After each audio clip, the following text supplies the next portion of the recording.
Ce mercredi 15 mai, Apolline de Malherbe a reçu Éric Zemmour dans l'émission Face à Face, diffusée sur BFM TV. Au cours de l'échange, le ton est monté lorsque la journaliste a interrogé son invité sur l'attaque du convoi au péage d'Incarville.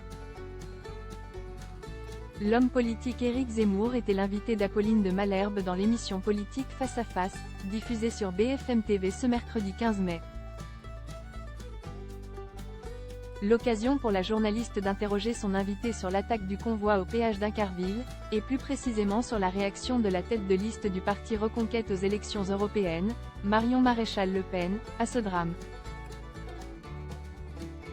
Pour rappel, plusieurs assaillants lourdement armés ont attaqué un fourgon pénitentiaire, ce mardi 14 mai, afin de libérer Mohamed Amra, un détenu âgé de 30 ans qui avait rendez-vous avec un juge d'instruction.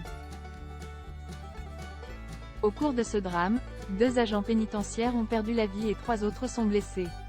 Il faut traquer Mohamed Amra et ses complices comme des Kouachi et les arrêter, à tout prix, mort ou vif, a écrit la femme politique sur X, anciennement Twitter. Une prise de parole qu'Éric Zemmour a approuvée face à Apolline de Malherbe. Moi, ce qu'elle a voulu dire, je le pense. Je pense que ce qu'elle a voulu dire, c'est qu'il ne faut pas que les policiers soient inhibés par des règles.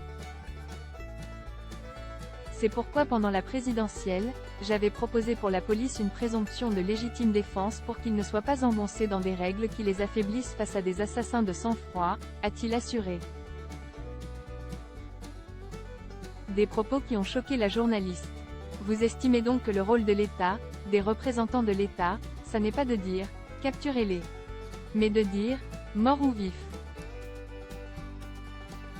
C'est le Far West, a-t-elle réagi, stupéfaite, avant d'interroger son invité sur son avis sur la peine de mort, mort ou vif, ça veut dire qu'on donne une certaine autorisation.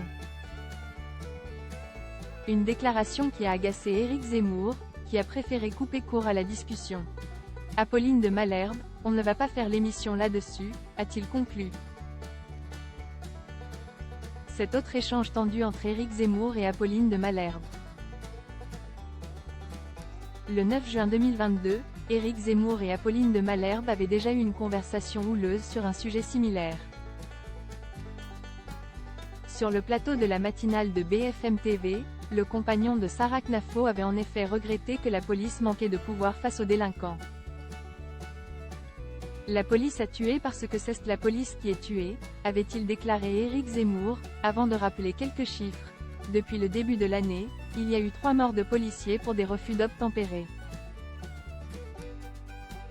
Il y a plus de 100 agressions par jour, vous m'entendez Apolline de Malherbe, par jour, de policiers, de gendarmes et de pompiers. L'homme politique était même allé encore plus loin dans ses propos.